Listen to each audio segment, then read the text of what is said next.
In one of my most recent videos, I created a video on the pros and cons of print on demand, and I was specifically referring to a generalized point of view to the marketplace platforms.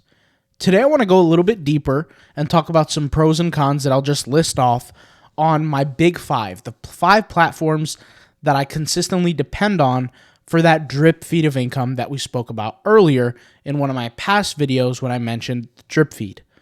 So let's kind of go into it here where I kind of get into these things. So what are my big five, first of all? We have Redbubble, we have Teepublic, we have Zazzle, we have Society6, and of course, Etsy. Now, Etsy is kind of in its own category because it's not just print on demand. You make it what you want to make of it. If you want to sell physical products, digital products on Etsy, you can make it happen.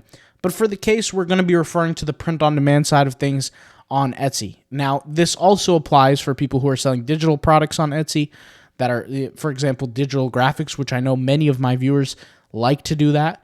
So we're going to get into the pros and cons, like I said, for each platform.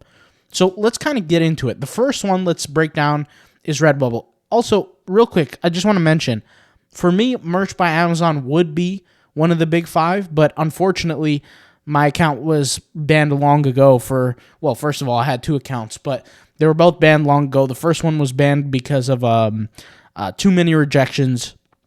I told this story about 5 times already.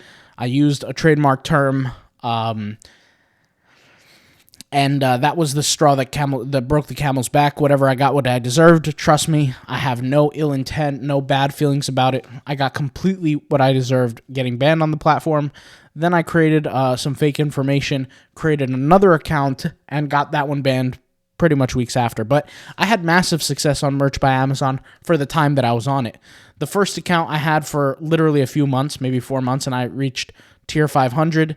The second account I had for about 2 weeks, maybe, and I was averaging about $80 a week, $80 a day on that. No, $80 a week. Yes, $80 a week. I don't want to mix things, but that was like, the account lasted for like 2 weeks. The first week it was like $80, second week was 120, something like that, and that was pretty much it. At least that's what my memory serves me.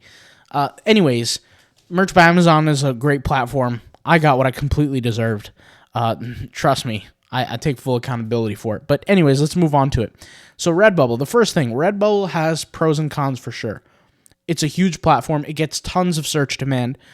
In the last quarter, I believe, of 2023, the last quarter, Q4, they generated about $120 million in sales and revenue. The first quarter of 2023, they generated, I think, 81 million. The second quarter, something like 90 million. They're a huge platform. And most sellers, and that's kind of the pros. The cons it's really not a con, but most sellers don't succeed on Redbubble. Why? Because they do the wrong things. I mean, you can get lucky on a whole bunch of platforms. You can absolutely get lucky on Etsy. You can get lucky on Society6 here and there. For Redbubble, majority of people have their tags all messed up. They don't have the right strategies in titling, tagging, but they still get lucky. There's a statistics that has been vetted and, actually outputted by the Redbubble Group. The Redbubble Group is the managing company behind Redbubble.com and Teepublic. If you didn't know, Redbubble.com owns Teepublic. They put out a statistic that said, I think 30% of sellers in 2024 have made sales or have made at least one sale, like earned anything, like earned over a penny, which means at least one sale. Out of those 30%, you have the other 70% that never made a single sale, which basically just means that there's a lot of spam on the platform. We already know that. I have so many videos on my channel exposing the realities of Redbubble, how to actually operate. There were these 2 videos that I believe that I titled them Exposing Redbubble, and I was just kind of breaking down the numbers, what the Redbubble Group said, because they're talking to their investors on the stock market. They're kind of breaking down the stats. And for those who don't know, any kind of public traded company has these call-ins where they kind of share different information on these different stocks, the companies. They share their earnings, things like that. So the Redbubble Group, which, like I said, is the managing company of Redbubble.com and Teepublic, kind of gave some details on the things that they're suffering from as a platform. And, they're killed by their own kindness. Redbubble.com in the year 2018, 2019, 2020, and very slowly in 2021, a lot of people started signing up, in troves, in myriads of people. And what ended up happening was there was an influx of spam, an influx of just trash on the platform. It increased the server cost dramatically. And what ended up happening was the platform could not sustain its dive downward after COVID-19. It couldn't produce enough profit. After COVID-19, inflation was much higher. People were not getting stimulus money. They're not locked in their houses anymore. They went out and earned money and spent less. And because of that, Redbubble, just like any other company out there, suffered a little bit more. But Redbubble was a little bit on a brink, so they had to do something. And that's where they implemented this new, I wouldn't want to say new, but they definitely implemented more strict guidelines as to how they accept people to sell on their platform, which is where we get into the cons. If you already have Redbubble accounts, you're good to go. If you had Redbubble accounts that maybe got banned before, you're aware of this, but they increased the amount of people that they were banning. They now have a system where they actually review the account before it goes live on the marketplace. And really what they're trying to do is they're trying to deter spam. So now that you know kind of the pros, the cons, why is that a con even? But the pros and the cons, you kind of know that if you're going to start a Redbubble store, don't just start off creating a whole bunch of spam and garbage on the platform. Create a few designs, wait for the review process to complete, and then start, uploading relatively consistently. I would say another con is their tier system, which, is not favorable for the people who are on the lower side of things, but they have 2 tiers pretty much. And these 2 tiers, one tier, you're essentially in the clear. Every sale you make, you get to keep. And then the other tier, you have to, you get these fees taken out from your sales. It's a con. It's part of the game. But like I said, and I've said this many times, is you never rely on one platform, no matter how much money you make. You always got to diversify. All right, so that's one. The next, Teepublic. So Teepublic is the more refined version of Redbubble once again. Teepublic.com is owned by the same company that owns Redbubble.com, which is called the Redbubble Group. Okay, so Teepublic.com is, let's see, the pros. Less competition than Redbubble, still has really good search demand, very, very easy to upload to. I could keep going on forever. Less competition. Did I say high search demand? I did. Very easy to work with. What are the cons? The cons are there's another tier system within Teepublic, so that exists. Recently, well, not recently, but in the past 2-3 years, they've decreased profit margins because of the tier system. A lot of people had faced that. On top of that, there is this kind of like an approval process. You have the artisan accounts, the apprentice accounts, which is their tier system. But obviously, you want to be an artisan account. If you're an apprentice, kind of sucks. You're not going to be seen in the marketplace, things like that. I've shown in my Teepublic course, I'll just throw a link up here, autopilotpassiveincome.com. You guys can search it. I shared how I literally created Teepublic accounts that I've made and I forced to get into the Teepublic marketplace. So if you have a concern with that, you want to see how I did it, Teepublic marketplace, not only do I show that, but I also show the tagging side of things, the SEO side of things. So I'll leave that link in the description. But Teepublic as a platform is very profitable for sellers. I wouldn't say it's as profitable as some of the other platforms that I'm about to mention, but in terms of, if you're just starting like a little side hustle, just selling some JPEGs on a t-shirt, it's a place to go to. Definitely a place to make money off of. But like I said, the priority is getting seen in the marketplace, which is if I type in, for example, the word fish here, hit enter, I want to see my design somewhere here. It doesn't necessarily have to be always on the first page. Obviously, that's preferred, and if you have the course, then you learn more about that. But the fact that it's even seen in the marketplace is a positive. If we go over here to the newest designs, when you just publish a design, you want to see yours somewhere here. If it doesn't show up, then you're not in the marketplace, and you need to fix that if you actually want to make some consistent, and really if you want to grow. That's really the best way I want to say it. If you want to grow consistently, it's very, very hard to grow when you're not admitted into the marketplace, assuming that you're not going to use social media. That's just like a little FYI, of course. Some people use it as like a regular store. I know people, well, I actually know a person, not people, but I know a person with a large YouTube following. He has over 180,000 subs, and he uses Teepublic as his print-on-demand manufacturer. He doesn't have a Shopify or anything like that. He's not admitted into the marketplace, but his customers go on there, he shares the link, and they purchase, and yet he's still never been accepted into the marketplace. It is what it is, but hey, that's what he does.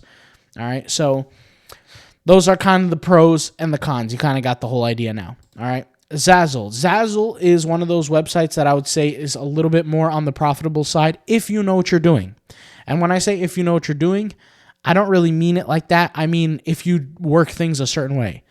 There's pros and cons to Zazzle. The cons, I'm going to start off, which is pretty obvious, the whole Z-Rank process. What is Z-Rank?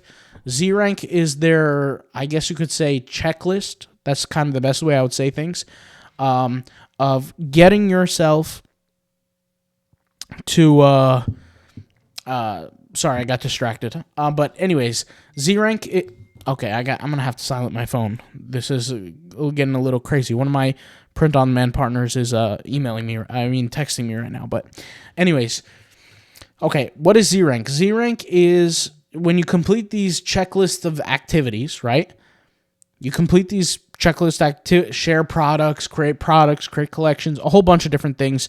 You finally get up to Z-Rank 4.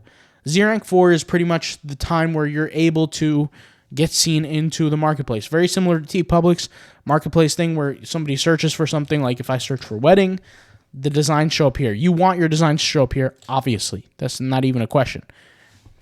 That's a con. The con is I feel like it's a waste of time. I just want to go out there, create, do things, but they're giving me this annoying checklist. That's the con. I've dealt with it so many times. I've created so many stores on Zazzle, but you can go and do it. A huge pro on Zazzle that I actually genuinely appreciate is they allow us to create many stores under one email account. It's all under one dashboard. I love that. I wish Redbubble did that. I wish Teepublic did that. I wish Etsy did that. I wish Society6 did that, but they don't. So for Zazzle, that's a huge win for Zazzle, in my opinion. You guys know I like to diversify things. I like to do different things. And really, as far as bands and blocks, I really don't see that on Zazzle. I can't really... I really haven't had a conversation with anybody telling me that they've been banned from Zazzle. I've never had that, not once. At least I don't think so. Certainly a lot more bans on Redbubble and Teepublic, certainly. But Zazzle, I really haven't had that, so that's a pro. But in reference to the amount of money you can earn, so what was I talking about earlier? With Zazzle, there's a customization type feature. So, for example, if I was buying these wedding invitations, let's say I was helping someone set up their wedding, and I have to buy them 100 wedding invitations because they got a list of 100 people, okay? I'm going to buy stuff in bulk. That opens the avenue or the door for things to be bought, to generate more profit for you. The more you sell items, obviously, the more profit you're going to make. We all know this. But Zazzle's platform specifically is the perfect combination between customization and occasion. And these occasions essentially force the customer to buy more of that item, i.e. wedding invitations are a perfect example. I've made some tips and trick type tutorial videos on Zazzle before. I really have a whole playlist on Zazzle. I even have a course on Zazzle. But aside from the courses and the playlists, something that I've mentioned before is when you go out there and you create for Zazzle, don't have a design in mind and then just go out and do that design. You reverse the process. First do the research, then first categorize it. I made a whole video on the categorization of your product. Is it an occasion product? Is it, other things? I'm not going to mention the whole video here, but it's out there. And based on the category it fits in, you can almost predict what pattern of sales it's going to create. Is it going to create the bulk order type sales? Is it going to create a one-off sale? Things like that. And based on the category of these products you're creating, like I said, you can predict its profitability somewhat. Obviously not to a T, but you get the whole idea. And as a wise seller on Zazzle, you want to optimize for products that will be bought in bulk. I mean, anybody can admit that. Pretty much anybody who's advanced in Zazzle knows that. Are there people who are advanced that do not sell products in bulk? Sure. They create the one-off products, but there's platforms for the one-off products, once again, in my opinion. But you could do both on Zazzle, so that's a pro too. Lots of pros and cons here. Society 6. Society 6 is one of my favorite platforms. Why? Because it's highly profitable. That's really what it comes down to. The pro about Society 6 is that products that I happen to sell on Society 6 sell for a lot of money, and I make a lot of money. In fact, I would say Society 6, compared to all platforms, on the tier of effort, is the lowest effort. It's the easiest of all. And in terms of income, it's the highest income in correlated to effort. I make more money on Redbubble than I do on Society 6, but that's only because I have more virtual assistants and things like that working towards it. I do have the exact same virtual assistants working on Society 6, but I started Society 6 a little bit later. I didn't start it as early as I did Redbubble, and I certainly didn't take it as seriously. But you can make treasure troves of sales on Society 6. The pros are products cost more, generally, on Society 6 than they do on Redbubble. And the selection of products are different. The fan base is different. I sell a ton of wall art on Society 6. I've sold murals that are these like 8-foot by 8-foot like mural type things that go on walls. And I've generated, probably if I add them up across all my accounts, maybe tens of thousands if I was really to add them all up on Society 6. I do have the most expensive plan on Society 6. I think it costs like $12.99 a month or something like that. Yeah, I don't remember, but pay them. The con, I would say, is Society 6 has an algorithm. You have to understand how to appear in search. This is another one of those things that Society 6 has dealt with Teepublic. Might I add, when I actually mentioned the whole Teepublic Redbubble tier system, I stated that if Redbubble comes out with a tier system, if one company comes out with a tier system, they're all going to come out with it, and I was absolutely right. I don't know if some of you guys remember when I made that prediction video. Society 6 was one of the first to announce that they were going to do something. And the reason why they were is because, once again, and they're not going to come out and say this, but any person can understand that they came out and did this whole tier system. And when I say tier system, it's not really a tier system. Let me fix what I'm saying here, because I don't want to mix people up. Within Society 6, there is indeed a tier system, but you're choosing to pay for how many uploads you can create. I'm not talking about that tier system. What I'm really talking about is showing up in the marketplace or not. Okay? That's really what I'm talking about. Society 6 has been dealing with a whole lot of trash and spam and garbage on their platform. And unfortunately, like I said, the sales cannot pick up compared to the amount of spam. So they implemented this strategy of basically saying, okay, you can pay for the amount of uploads you want, right? So if you want to have up to 10,000 uploads on your account, you pay X amount. If you want to have up to 100, you pay X amount. If you want to have up to 10, it's free. And so all the accounts that weren't making any money, of course, that were just, and some of them weren't, but some of them were uploading garbage. These accounts that are not making money, and they got 105 designs, 200, 300 designs, and they're not making any kind of money, Society 6 looks at these accounts and says, okay, they're not going to pay us for a plan. Let's just put them on the free plan. Their 106 designs, their 300 designs now goes down to 10. So in terms of a burden on the marketplace, they're a lot less of a burden. They're not making any money, but a lot less of a burden. So you've taken all the people who are spammers and people who essentially don't make money on the platform. They're obviously not going to pay for an account. They're not going to pay for a plan. And so you've reduced them to about, let's say, 1/40th of what they normally were in terms of the server costs. And then you have the people who are the high performers who make sales. Of course, they're going to pay. Now, I don't mean that to be insulting. That's just the truth. People who make money on the platform are obviously going to be willing to pay a small fee every month to be on the platform to continue to make money, right? When Society 6 came around and implemented this strategy for themselves to be able to mitigate costs and really stop them from either selling their business or going out of business, this was the best decision for them, and I completely stand by it. And actually, when I created a video about Society 6, I said this is the biggest opportunity of 2024, and I still stand by that.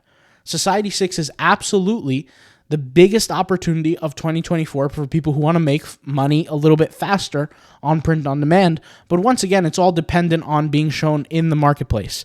Now, if you want to learn more about that, if you go over here to naz.io, or excuse me, I'll just leave a link in the description, poddegree.com.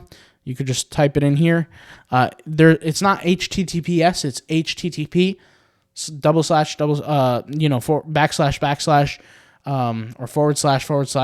poddegree.com. I'll just leave a link in the description. You don't have to type it.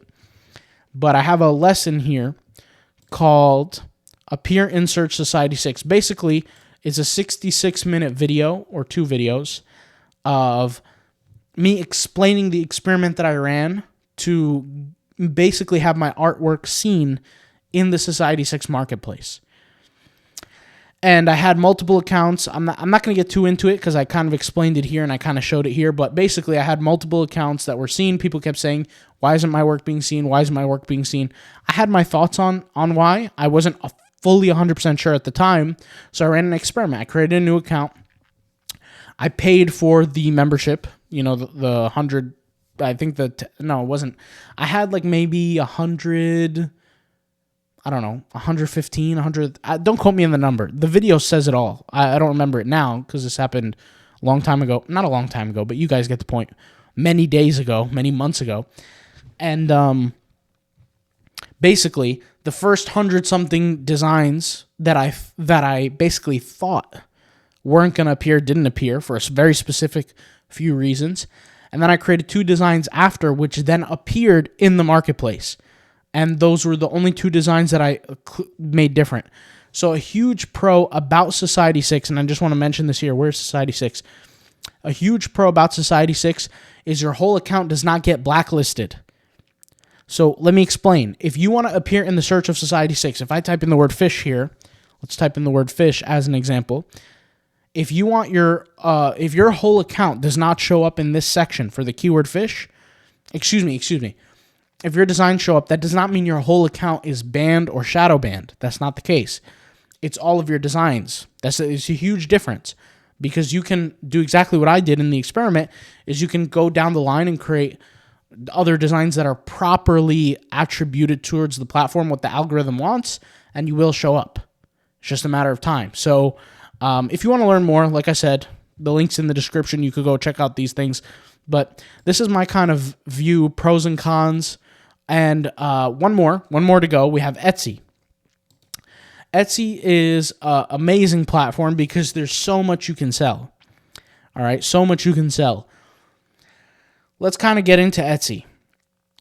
Pros, Etsy is honestly a very forgiving platform. To be 100% honest, from my point of view, I've seen so many people infringe on Etsy.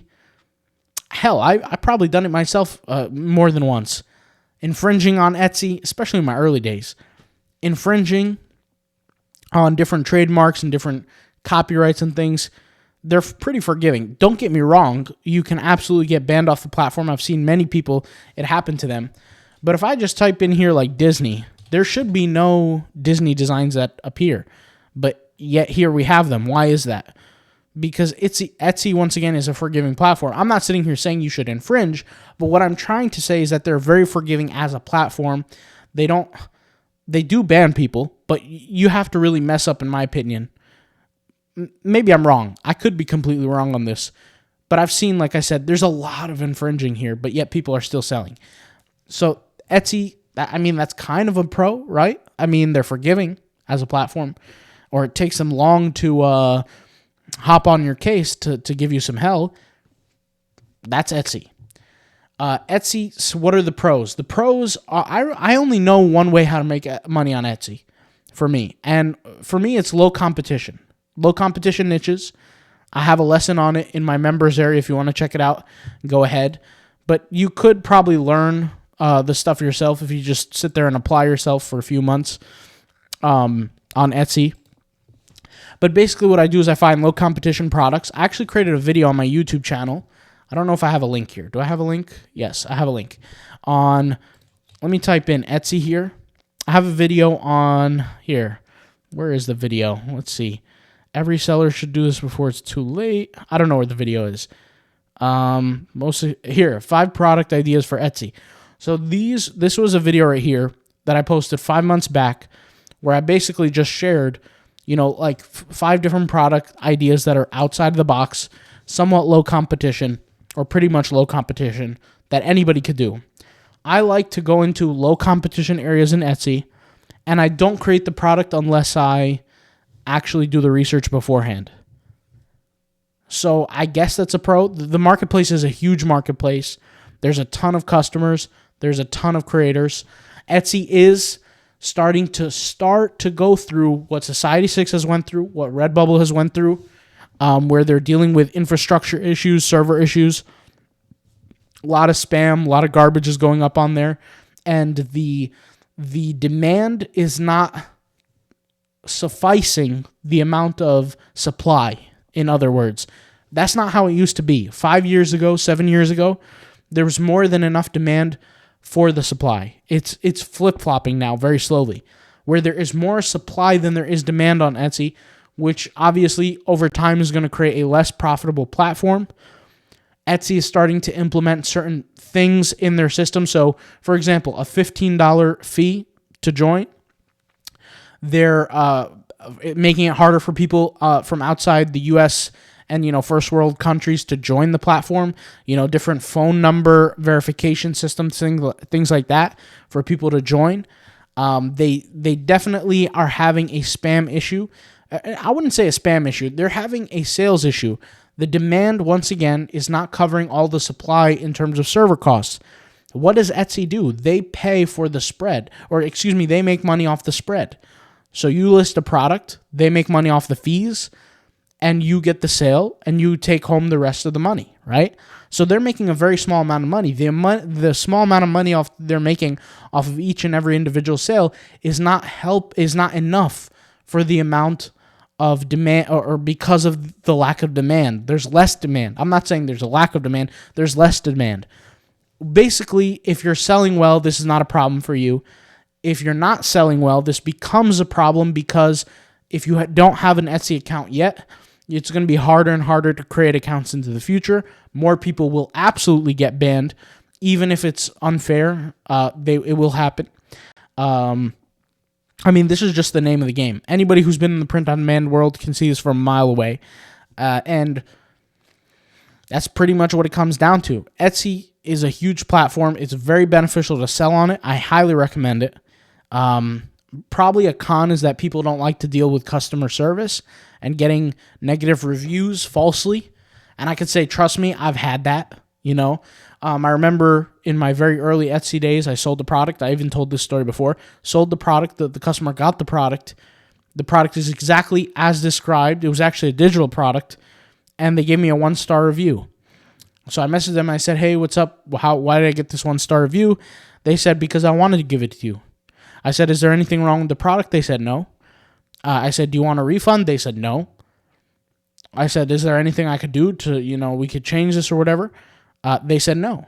And they just gave me the 1-star review, and they said, because I want to give you the 1-star review. And that's really what it came down to. So, of course, there are some rare instances where that does happen. I'm sure everybody watching who's sold on Etsy before has had an experience like that. And if you haven't, just thank God for it, I guess. But you probably will eventually go through something like that. It happens. Everybody's goes through things like that. But that's Etsy. You have a review system. You have I guess you could say it's kind of like an eBay in a way. Kind of. They obviously have different rules, but the review system, the star ratings, and all that kind of stuff, the freedom to sell a lot of the different things that you want to. That's kind of the name of the game with Etsy. So it's definitely a platform. I recommend everybody here listening to be involved in all platforms if you can. If you have the time, if you have the money, you have the energy, why not? You're diversifying. I've said this before, but the name of the game with print on demand is quantity and diversification. Of course, you need quality. Of course, you need to learn how to optimize tags and titles and mock-ups and designing and all that kind of course, those things are important. But assuming that those things are all taken care of, how can you really continue to grow? It's just consistency. Design, product over product over product over product. Keep going. And of course, the consistency side of things, and that's pretty much it. So diversification, don't rely on one platform, regardless of how good it is to you. Even if you're making $30,000 a month on Etsy, still grow other platforms for you, just in case if something goes down and something happens, you got other things that you can rely on. If you're making $5,000 a month on Redbubble, and life is great, fine and dandy, and you're living on a beach on Thailand or something, Koh Samui, Thailand, doesn't mean that is Koh Samui in Thailand or is it Malaysia? I don't know. I think Thailand. Anyways, the point is sorry, just constantly distracted by this person texting me. But anyways, where was I? I'm starting to lose my train of thought, guys. If you're making a good money on a platform, diversify. I'm just going to cut it here. I don't want to drive you guys nuts. Thank you guys for watching. I'll talk to you guys soon, and peace out. Bye. All right. See ya.